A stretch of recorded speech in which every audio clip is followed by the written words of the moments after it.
Welcome to Unforbidden Truth. I'm Andrew. Today I'll be speaking with recently released federal prisoner Steven Nigg. Steven's criminal career spans back to the 1970s. In 1976, Steven went on a crime spree in Arizona, robbing a motel, a convenience store, and a gas station at gunpoint, stealing a grand total of $670.47, plus cigarettes and gloves. In 1977, he was convicted and sentenced to 15 to 30 years in prison. He was released in 1990. According to court records, Steven became the executor of his father's will after his father's death in 2009. The estate included over 120 firearms. His stepmother claimed that she was suspicious that he was selling the guns in violation of a probate court's restraining order, and she then hired a private investigator to purchase some guns from Steven. On September 4th, 2009, the PI entered Steven's shop, which was out of his home, and bought 2 rifles from him for $1,600. His stepmother contacted the ATF. Steven was arrested on November 30th, 2010. He pled guilty and was sentenced to 15 years, mandatory minimum in prison.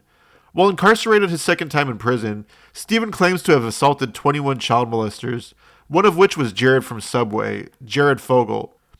Steven Nigg was released from prison on February 17th, 2023. Here's my interview with Steven Nigg. My name is Steve Nigg. I'm 67 years old.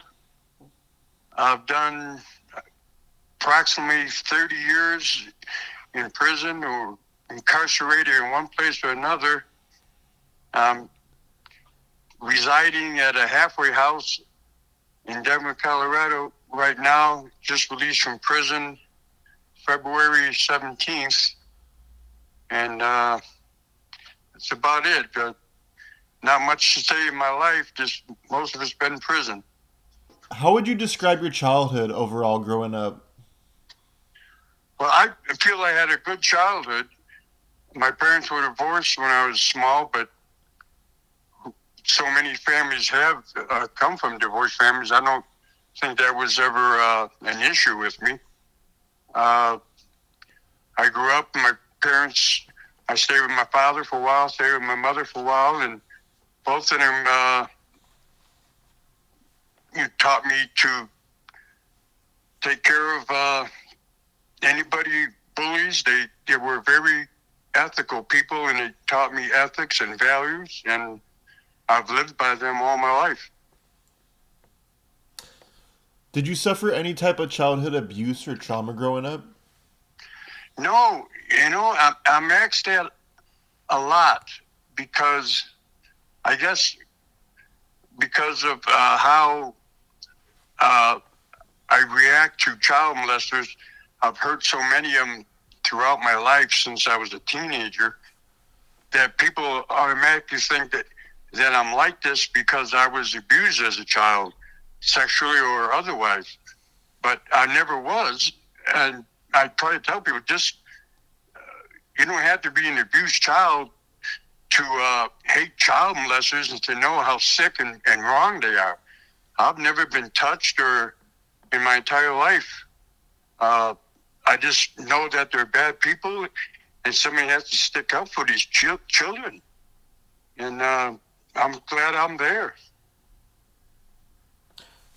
Was there anybody in your family that might have been abused growing up that kind of like sent you over the edge when it came to like child molesters, or is it just like how you were raised and what type of morals you have? I would say it's how I was raised and the morals I have that were instilled to me by my parents. I grew up with 2 brothers and 2 sisters, and we all grew up in the same household, and everybody's fine. So let's talk about your criminal activity as a juvenile prior to turning 18. Can you walk me through Yes. everything that you caught as a juvenile, whether you were convicted or not? Well, I started doing juvenile time. I was 13 or 14. I was a runaway, and I was in a lot of fights in school. In fact, ended up being kicked out of school. I didn't even graduate 8th grade because I was kicked out. They sent my diploma in the mail because they didn't want to see me anymore.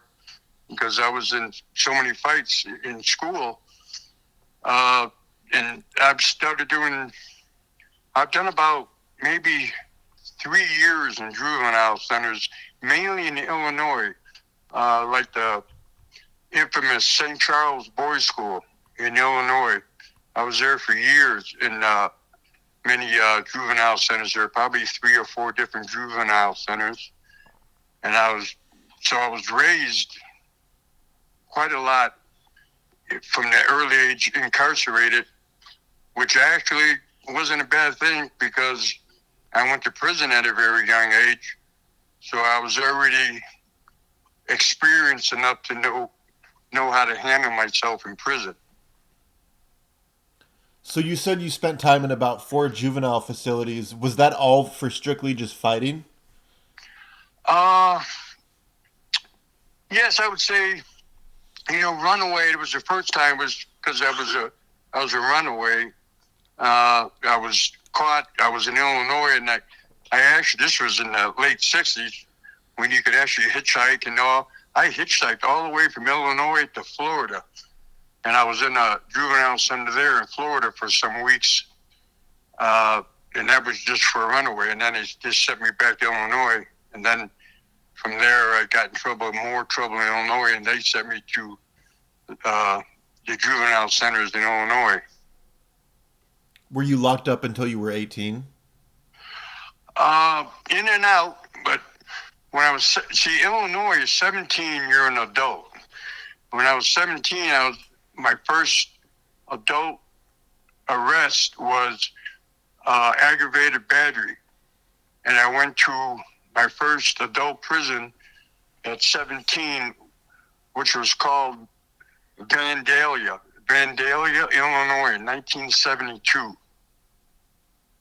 And that was my first. I went to the House of Corrections, Cook County Jail in Chicago, and then I was sentenced to Vandalia. It was Vandalia is a state farm where they work you. And that was as an adult? Yes, 17 is an adult in Illinois. And how long were you incarcerated 18. There for? Just for like 3 months, and then as soon as the time was up, that St. Charles Boys School decided to pick me up and make me finish the sentence I had there.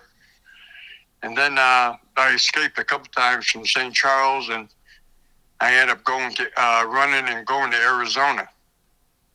Was the facilities that you escaped from, were they secured? Like, were they locked down with barbed wire and all that?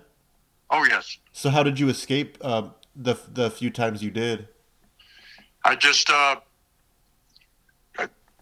waited to the right time, and no guards were looking, and just hit the fence and jumped over the barbed wire. It got cut a little bit, but it was, you had to have that. That was going to happen. There was a lot of barbed wire. And what was the aftermath every time? Did they end up nabbing you every single time?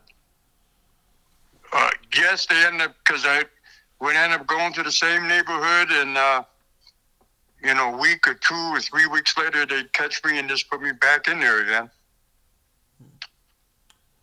Or I would get arrested for something else while I was on escape, and now I'm 17, so I was back in Cook County Jail. I was in Cook County Jail 3 or 4 times in the early 70s before I finally escaped and went to Arizona. And then, of course, Arizona, I went to prison. So what do you think led you down the path of violence at such a young age, going back as early as 13 years old? What do you think led you down that road? I've asked myself that question. I don't have a solid answer to that. My father was a Marine, and he raised me tough, and to always protect people. And my dad didn't like bullies, and he taught me if somebody was bullying another kid, to stand up for that other kid that couldn't stand up for himself. And I've done that all my life. And in so doing, I'm always involved in something. And then I just end up I like to fight, to be honest with you. but I never fight people that I know I could beat. I fight people that are tough or people that are bullying people. I don't pick on nobody smaller than me or somebody who doesn't want to fight or can't fight. Were you bullied as a child? No, never. I was the one who beat the bullies. So was a lot of the time when you got in trouble when you went to juvie for fighting, was that for sticking up for other people, or was it just you getting picked on and defending yourself? Well, both. Yeah, both. And even when I was in the juvenile centers, there's always fight. That's why I was there for so long, because usually you do 3 months, 4 months. They let you out of juvenile centers, but I got in so many fights in juvenile centers protecting, because as you can imagine, you got 150 boys who are all incarcerated. You're going to have a lot of fights, and I was in fights constantly, protecting mainly. Protecting other people and protecting myself. So let's talk about your criminal activity as an adult. And of course, it went from the teenage years to your adult years. Yes. Can we talk about your criminal convictions? What did you have any criminal convictions prior to the 1970s convictions that you served time in prison for?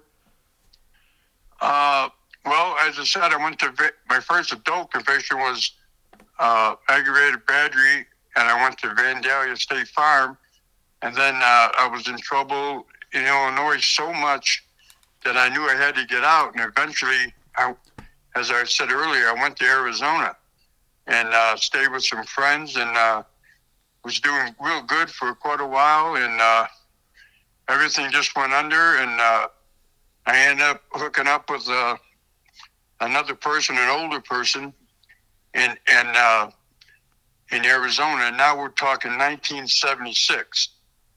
So 72 was my first adult conviction.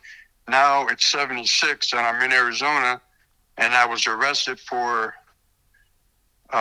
numerous charges, but I was convicted for 3 armed robberies in 1976 in different places in Arizona: Phoenix, Arizona; Chandler, Arizona; Mesa, Arizona.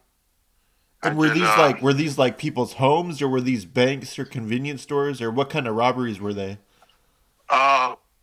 Mainly hotels and a convenience store. I think it was a 7-Eleven, and hotels.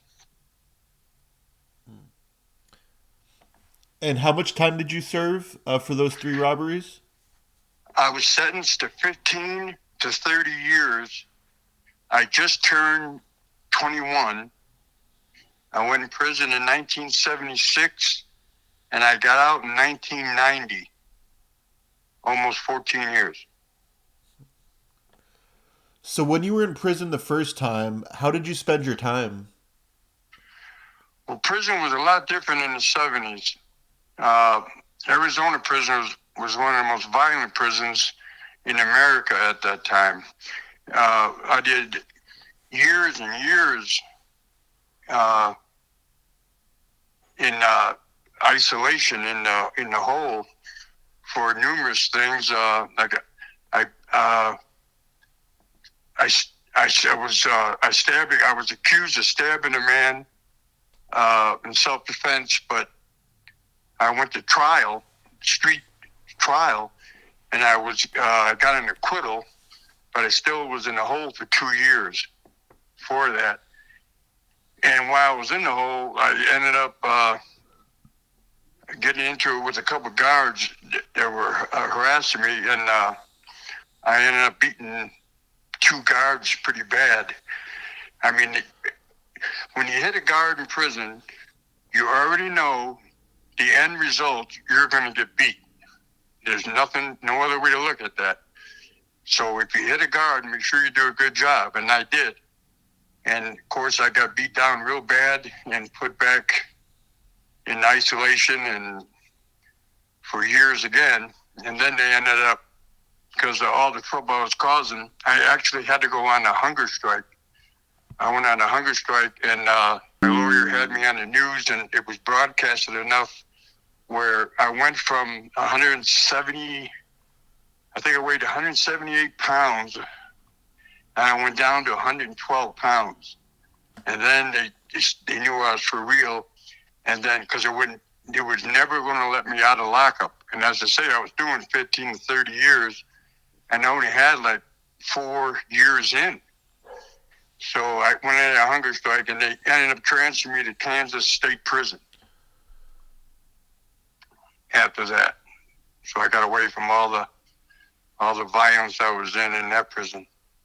The 3 robberies was your second adult conviction. After you got out in 1990, before the 2010 case, was there any criminal activity in between that amount of time? No, nothing serious. I got in a couple fights that I was arrested for. Let's see.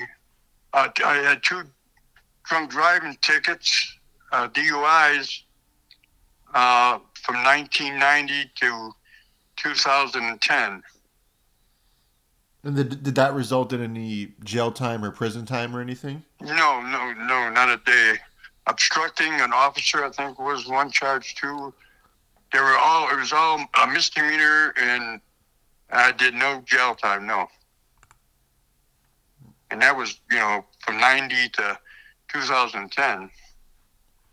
I was a successful businessman in Wisconsin.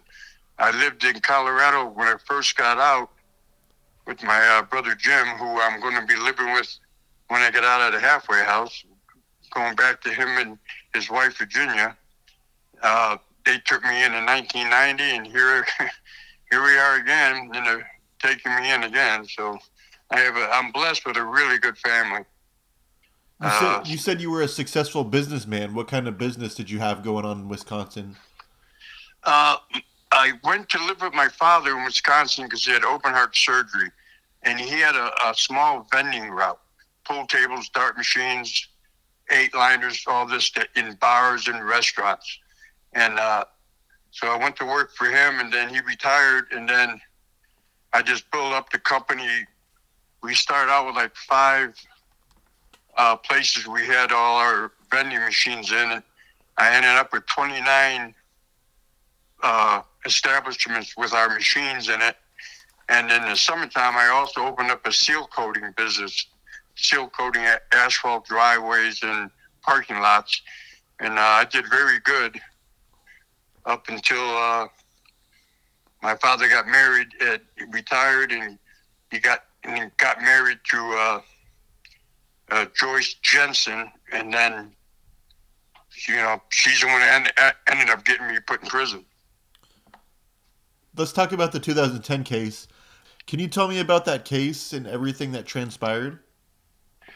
Yes, I was arrested for felon in possession of a firearm. My father was a gun dealer and gun collector, and he left me I was the executor of the estate.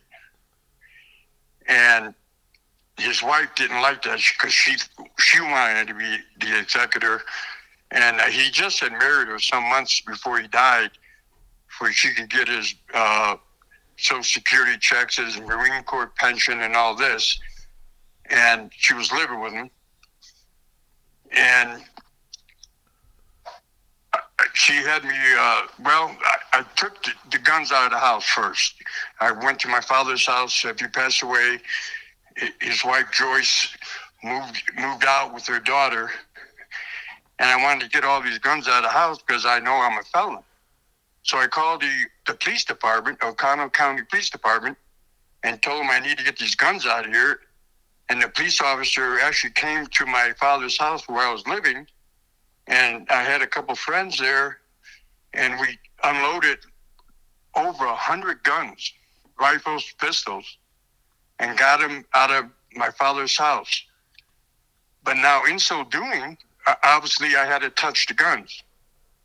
And that's why I was charged with felon in possession.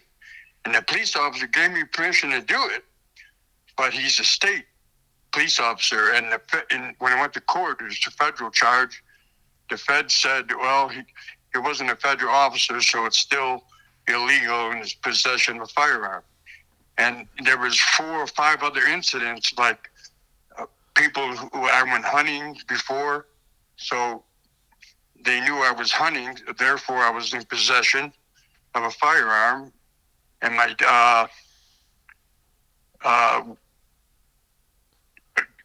Joyce's lawyer hired a private investigator because my father told me to sell the guns and split it between my brothers and sisters, not Joyce.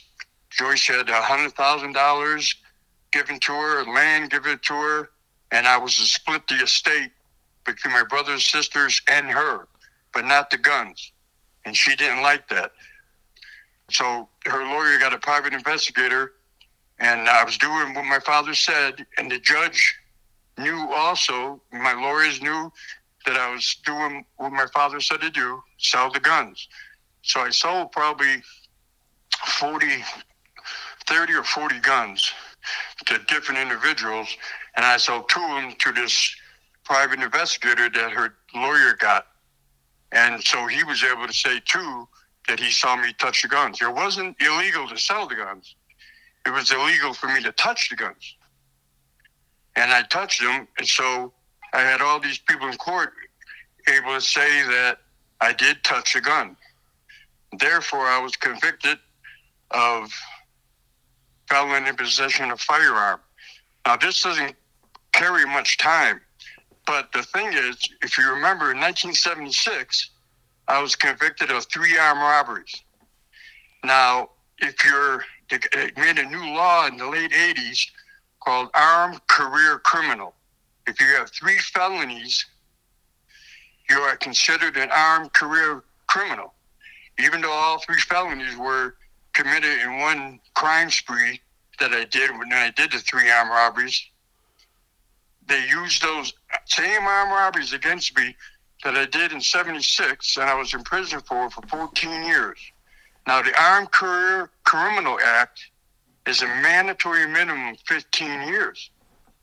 So the judge, who did everything he could in his power to get that dropped, because it's in the transcript, you could read it, he did not want to sentence me, but the prosecutor, who has more power than the judge, obviously, told the judge, you have no choice. I'm filing armed career criminal, you have to give him 15 years. And the judge actually apologized to me, and then he sentenced me to 15 years because he had no choice. So I went to prison in 2010, and I got out February of 23 here. So how did you feel when you were convicted in court, heading back to prison for another decade and a half? Well, it took a while to hit me because I didn't know about no law they made about this armed career criminal. When they arrested me, I thought I was going to get bonded out the next day and then plead my case in court. Of course, that didn't happen. So it took me, the first prison I went to was in Minnesota. I was there for a couple of years, and I was just miserable. I just couldn't believe it. I had appeal going, and what money I did have all went to the lawyers, and nothing came of it. I lost every appeal, and so I finally just settled in and did my time. I had no choice. And then I started in Minnesota, where I ended up being accused of smashing a child molester there, a very severe child molester, and this guy he ended up going to the street hospital. He was in serious condition, but they couldn't get me on it. So they just 2:00 in the morning to come warm me up and transfer me, and they transferred me to Inglewood, Colorado. Was that one of the first incidents of you being accused of attacking a child molester in prison? No, well, it was on this case, on this federal case, but I've had convictions in Arizona prison and Kansas prison for See, now, in state prison, Arizona, I was in Arizona State Prison, Florence. I was in Arizona, then he transferred me to Kansas State Prison, Lansing, Kansas. And then I got in trouble there for violence. And they sent me back to Arizona prison. Arizona prison sent me to Wyoming State Prison. These are all maximum security prisons. I mean, I did full 14 years in maximum security. Never got out to medium, to a low, or to a camp. Because I was in so much trouble. And as I say, I was 21 when I went in, and I thought, to a 21-year-old kid, 15 to 30, that's like a life sentence. So I was pretty wild. But they didn't let many child molesters walk the yard in state prison, especially in maximum security, because they know that most likely he's going to get killed. But once in a while, they would slip through. And when that happened, and we found out, there's so many people in prison that had been abused or were like me, defending children's rights and knowing how sick these monsters are, and did something violent. But I never got no time for it in there. And as I say, back then you could get away with a lot of violence in prison because they didn't put it. They tried to hide it more. Where now, with the media so involved in everything, you can't hide anything that happens in prison. So you said every once in a while they would slip through when you would find out what they did. How would you exactly find out that they were child molesters while in prison? Would you go to the law library or would you just ask around? Well, back in the 70s now, it was a different thing. You couldn't get on a computer like you can now. You could find out easy when anybody's in prison for it. If they're appealing their case, it's in court. So it's on the computer. We didn't have computers like that in the 70s. In the 70s, everybody had to show their paperwork when you came in. Some people would try to fake it, but we would see through that. And then it's state prison. So everybody means everybody is from the same state. In federal prison, there's people from all over the country in that prison. But in the state prison, it's almost all from that same state. So they're on the news, or if somebody remembered them from their hometown, they couldn't get away. Not in state prison.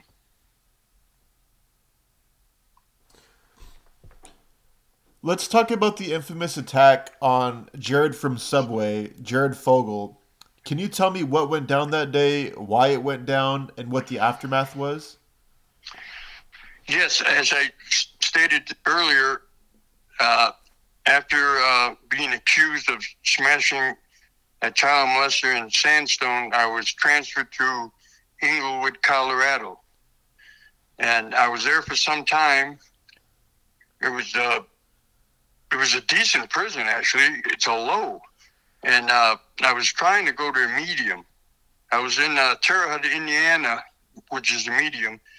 And they were trying to keep me there because they knew my record and they knew there's going to be more violence if they didn't keep me in the medium because there wasn't many child molesters in the medium.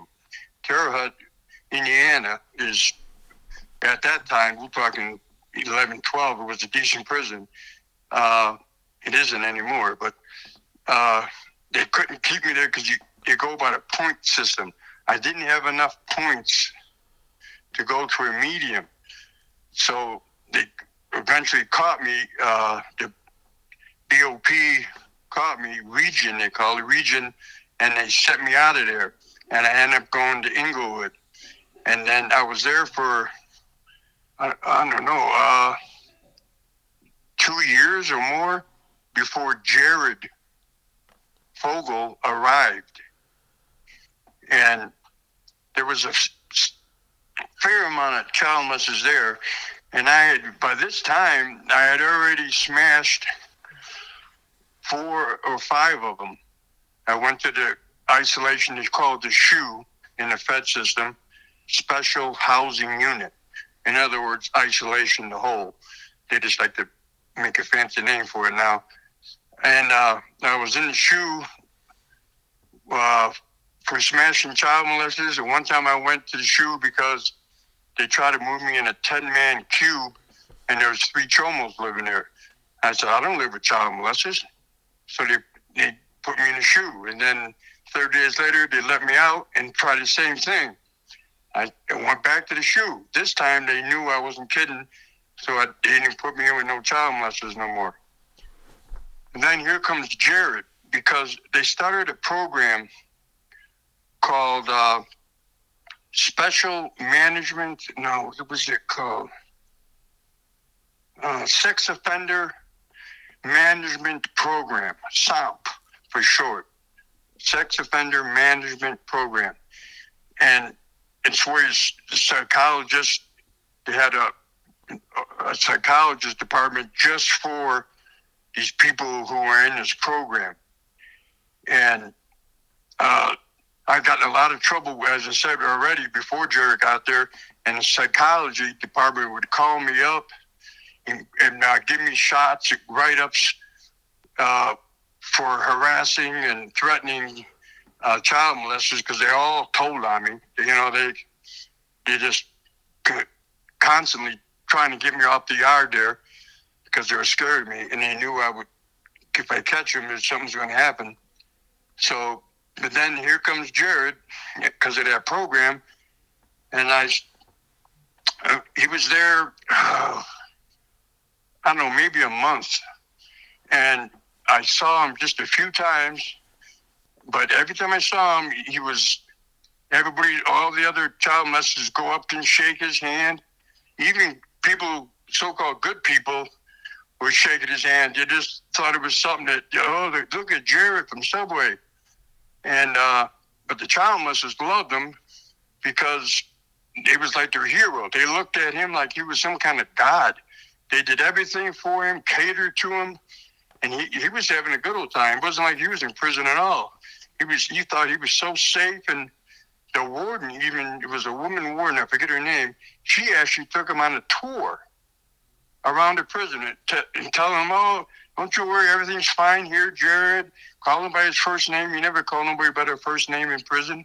No official does that, but they did to him. And nobody else got a tour of the prison when they went there, but he did. And he would go to the rec yard, and you see all these child molesters with him, and he had money, so he hired 2 child molesters as his bodyguards. And one of them I had already smashed like months before that. I went to the shoot for smashing him, and he didn't tell me, so he had to let me out. Otherwise, they would have transferred me already.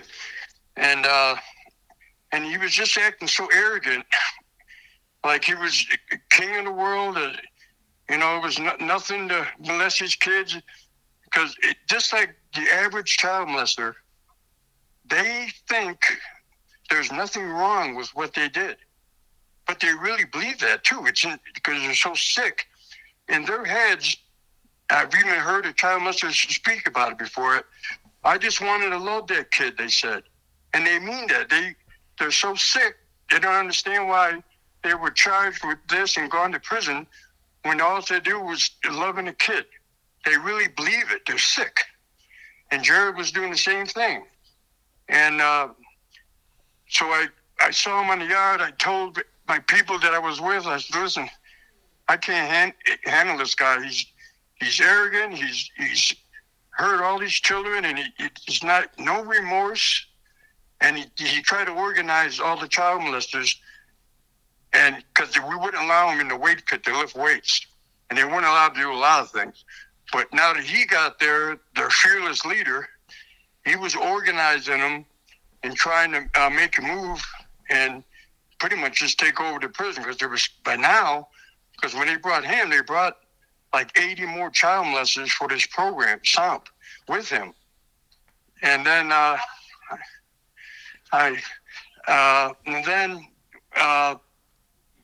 so I see Jared walking down the yard, and he was walking with his so-called 2 bodyguards, and I was jogging around the yard, and I jogged past him, and then I turned around, and I started walking towards him, and the two guys that were supposed to be his bodyguards saw me, and of course the one I already beaten, and as soon as they saw me, they knew what I was there for, and they ran. They just left him standing there, and then I hit him with the left, and he tried to make a move, but I know how to fight, and when I saw his shoulder drop, I knew he was fixing to throw a punch with that hand.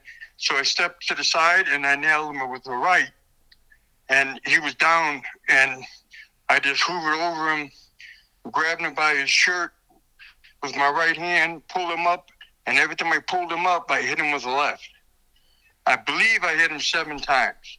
And then I saw some people walking the track, and I didn't want no witnesses, so I just left them laying there, and I left, and I watched him. It took him about, 3 minutes, and he staggered on up and walked out and went to one of the prison guards, and then they took him to the infirmary. And then they got me, and I went to the shoe. So did you go peacefully, or did they try to beat you or anything in the process? No.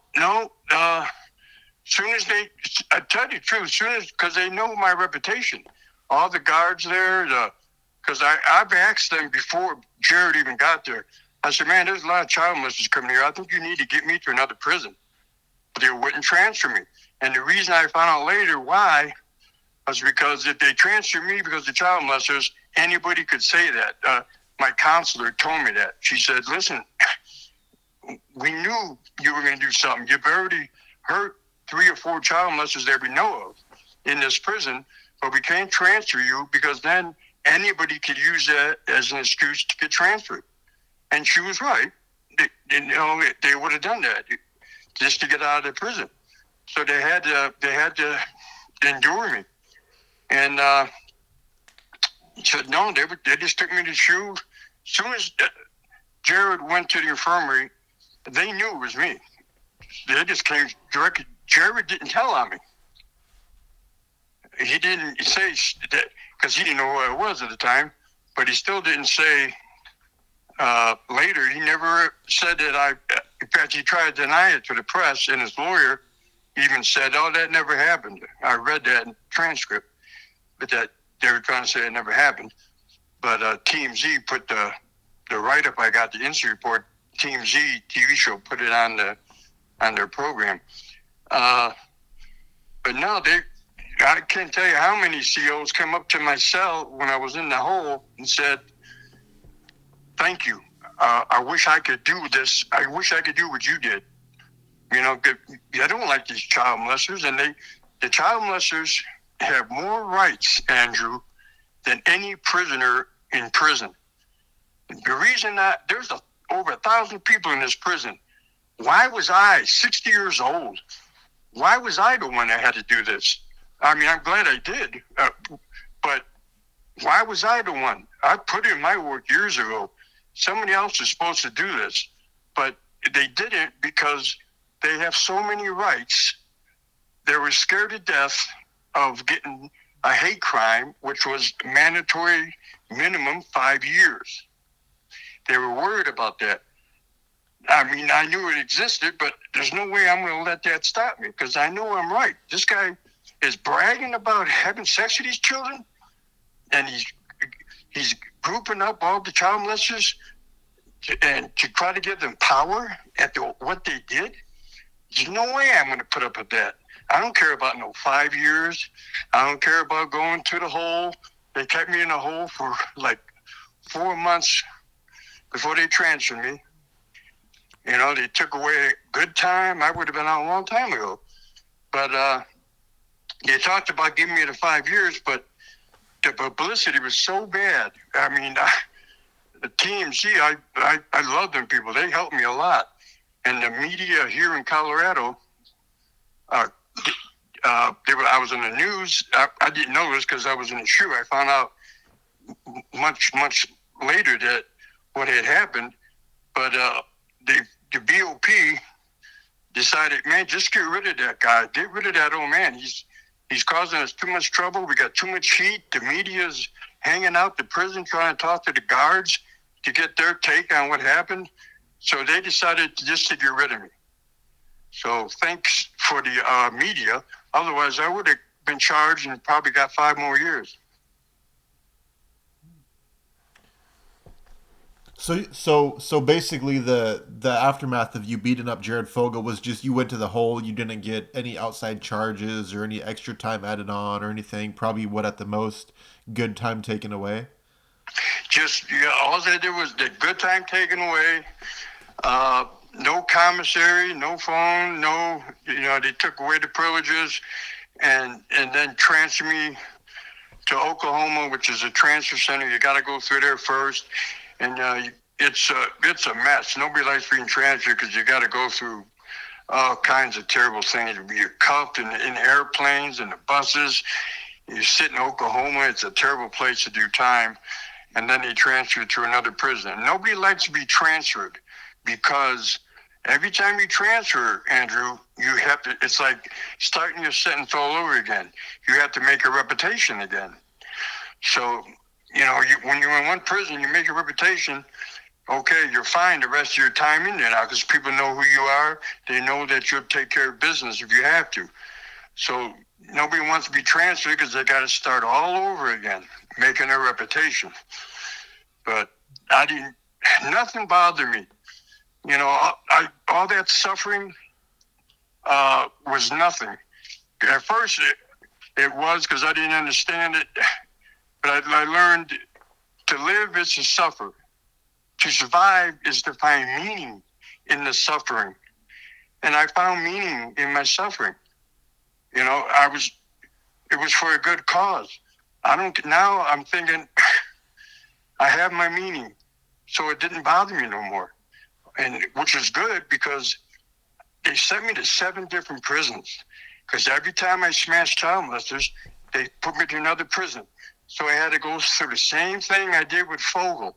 I had to go to the SHU for months and months, lose good time, lose privileges, and then be transferred again and build another reputation in another prison. But I found my meaning in my suffering. So the suffering, I was worthy of my suffering. So I was able to accept it. And in fact, I'm proud of it. I'm proud of my suffering. How many child molesters throughout your entire time in prison, throughout your entire life, would you say that you've assaulted?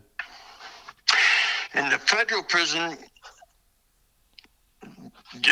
from 2010 to now, 21 child molesters I laid hands on. Some severely hurt, some semi-hurt. A couple was able to break away and run after I smacked them a couple times. But 21, because I was counting. And other people, when I go to another prison, they would ask me the same question. What number you at, Nigg? I'd say, 12. The next prison, where you at now? 18. And it became like a little joke, seeing how many I got. So every single time you laid hands on a child molester, would you get some type of like euphoric feeling? Like it would make you feel like, I don't know the words. I don't know what words I'd put together but basically, was it like a good feeling to you every single time you'd assault a child molester in prison? It was always a good feeling because I knew I didn't just go up to any child molester because there's so many of them by now. If I just went up to everyone, I'd be doing it every day. I did the 21 child molesters. They did something. They stood out in some way or another. One would get smart with me, and that was all it took. I have zero tolerance when it comes to child molester. Now, also, I'm glad you asked that question because out of the 21, now, I've had a couple child molesters, one in Beaumont, Texas. I was only there for a month. I got transferred from Latuna, Texas, because I smashed 2 child molesters there, and they transferred me to Beaumont, Texas. And this chomo, child molester, who ran the child molester car, they call him a car. You got child molester car, it's all pretty racial. There's a white car, there's a black car, there's a Mexican car, and there's a child molesting car. And every car has a leader who runs the car. Now, child molester in Beaumont, he was in charge of his car. They call him a shot caller. And he called the shots for his car. Well, he called me out. He wanted to have the bragging rights that he beat the guy that beat Jared Fogle.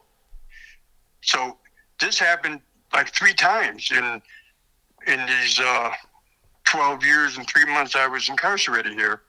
And of course I beat him down to the ground. And but this time I'm in my 60s. Well, Jared Fogle, I was 60. And when I was in Beaumont, I think I was 64. This guy's like 35, 38 years old. So he thinks he's going to beat me and have bragging rights. But I know how to fight. I've been taught all my life. My father, a Marine, taught me how to fight. I've had so many street fights, so many prison fights, and I have a brown belt with black tip in Taekwondo. My next step would have been a black belt, but I didn't want to get a black belt because it could be used against you, because I knew I fought a lot, so I didn't want to get in trouble. So I stopped when I got the brown belt with black tip instead of going for my black belt. But yeah, they 3 of them called me out to fight because they wanted bragging rights to beat I beat Steven Nigg, who beat my hero up, Jared Fogle. It just didn't work for him. So, would you consider yourself a violent person? People are going to not agree with me on this one, but no, I don't. I consider myself, I can be violent, but I don't go out and look for it. Now, if you're in prison, violence is going to come your way. Whether you want it or not, you're going to have problems. You're in prison. You're with other violent people. But with me, it was a little different. Okay, now, 10 to 23, I'm in prison here. I'm in 21 fights with child molesters. I've only had 2 fights besides that were non-child molesters. There was just a problem I have with a guy about something else, so we got into it. So really, I only had 2 fights in 12 years, because you can't count the chomos. You know what I'm saying? There's a difference. But I don't know if people might not look at it that way, but I don't consider beating child molesters being a violent person. I'm just, I'm hoping some children or their parents were happy what I did. After Jared Fogle, I'm not kidding you, Andrew, I received over 100 letters, and some of them were just heartbreaking. And they made me feel so good, because I'm in the shoe, 23 hours a day I'm in that cell, and I get these letters, and I feel better and better about what I did. Again, finding meaning in my suffering. And they made me feel so good. And some of those letters, though, were, people, men and women, telling me how they were molested and they wish they had somebody around like me. Now, man, that isn't heartbreaking. I brought tears in my eye. I ain't gonna lie to you. I was just extremely moved by that. And I was glad that somebody thought I did good, and not, because I got some negative press behind that too, saying I shouldn't have did this or did that, which I just don't understand. They hurt children for the rest of their lives. They hurt the parents and the siblings for the rest of their lives. and they think I did wrong just by beating them down. I didn't do nothing wrong. I still feel I did nothing wrong, and whatever the consequences may be, I'm fine with it. I'm fine with it. I sure wouldn't change it. If I change anything, it's that I didn't beat enough of them. So, Steve, tell me about the shoe solitary confinement and what you think, from your perspective, it does to one's mind in prison. Well, if you're in there for a while, now you got to remember, I was transferred prison after prison after prison. But before I was transferred, I had to sit in the shoe in isolation anywhere from 3 months to 6 months in all these prisons. So I got over 3 years in the hole. Not to mention the state time, which was even more. And it affects your mind. Sometimes you don't even realize it. Other people see it, but you don't see it yourself.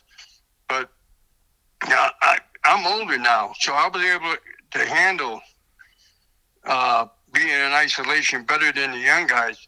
But I've seen some guys flip out because they've been in the shoe for 4 or 6 months, even a year. And it really gets in your mind. You know, you just got nothing to do. So you just think and think, and you're thinking bad thoughts, because why would you have good thoughts?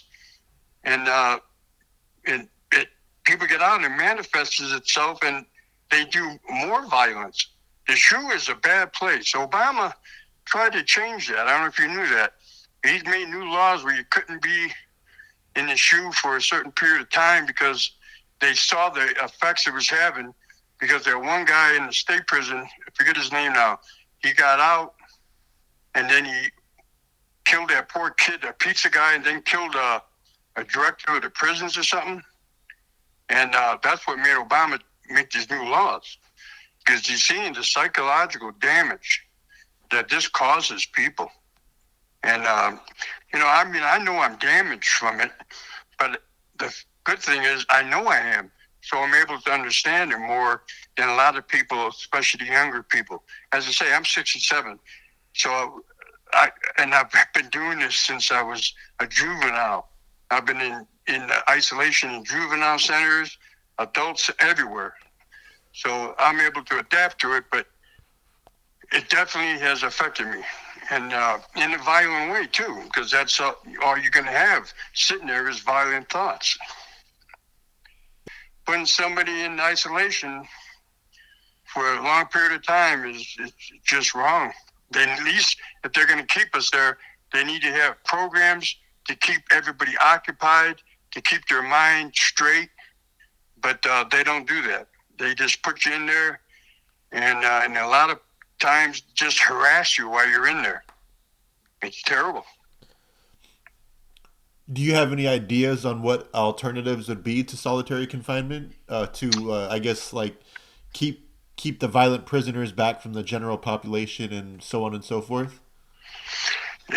That's a tough one to answer.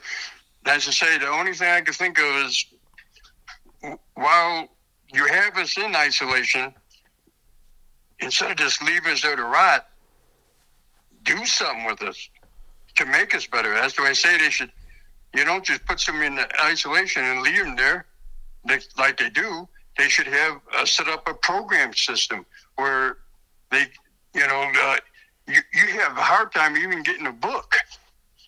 Book to read just to keep occupied. They give you a hard time about things because they want you to suffer. That's the main thing of putting you there, is to make you suffer because they think you won't come back. What they're not realizing is the suffering is what's going to bring you back.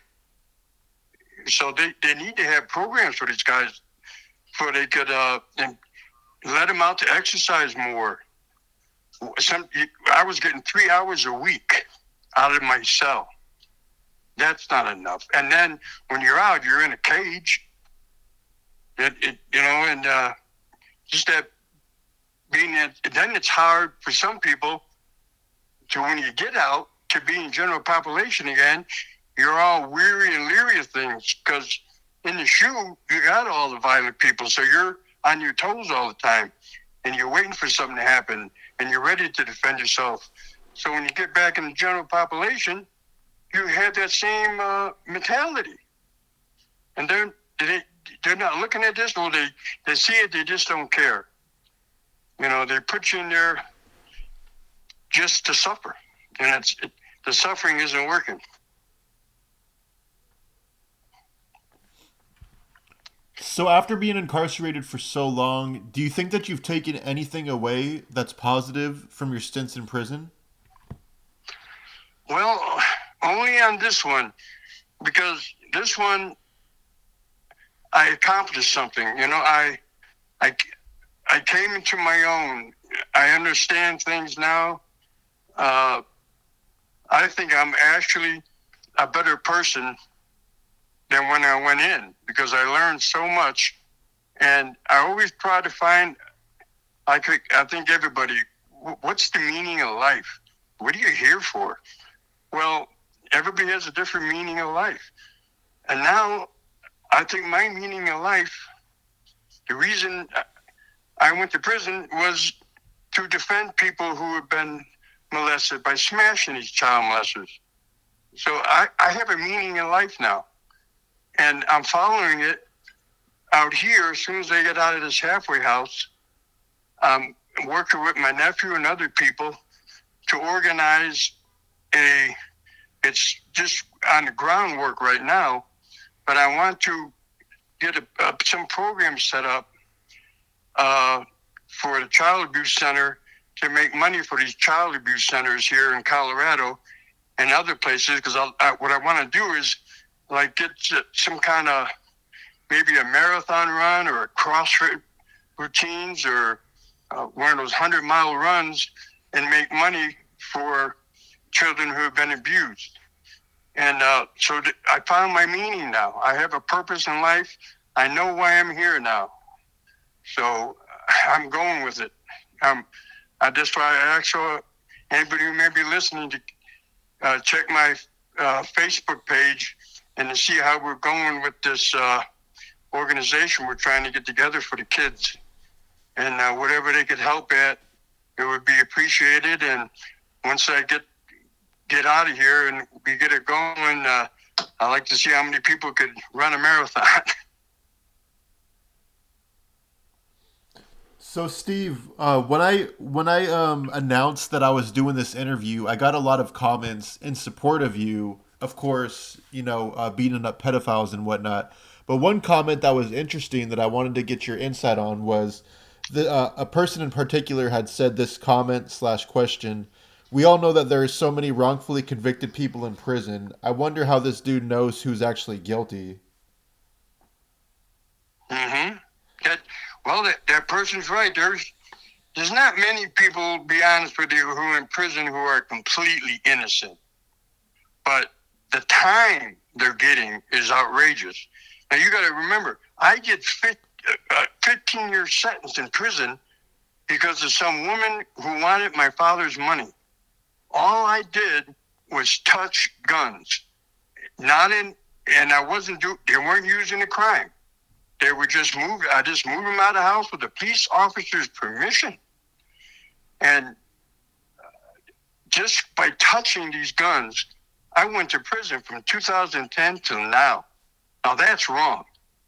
And there's other people in prison for a small amount of drugs, and they're getting 20, 30 years. That's outrageous. But you could always, I know everybody, all the 21 child molesters that I got into it with, that I smashed, they were all child molesters. I look them up. I know they're all child molesters. Jared Fogle, that was an obvious one. But there was other ones that it was obvious too. I know who they are before, they're everybody, all the child molesters have their certain section in the child hall where they sit. You can't miss it, and so you know where they're at. You know who they are. There's no mistaking that. They're all child molesters. And no matter if it's a 5-year-old kid, a 15-year-old kid, a child molester is a child molester. And I made sure before they were child molesters. Before we get out of here, is there anything that you'd like to talk about that we haven't covered yet? No, I think we got it covered. I just, like I say, I'm trying to get this organization together, and I could use any support, be it just verbal support. I want to make money for these children. As I say, in prison, I smashed them all, as many as I could get, 21 of them. Now I'm out. Now it's time to just turn it around a little bit and just make the money for the children that have been abused. They need it for therapy and whatnot. I want to continue my cause. And I appreciate anybody's help. Please get on my Facebook. That was my interview with Steven Nigg. For extra content and perks, head on over to patreon.com/unforbiddentruth. Thank you for listening. See you on the next one.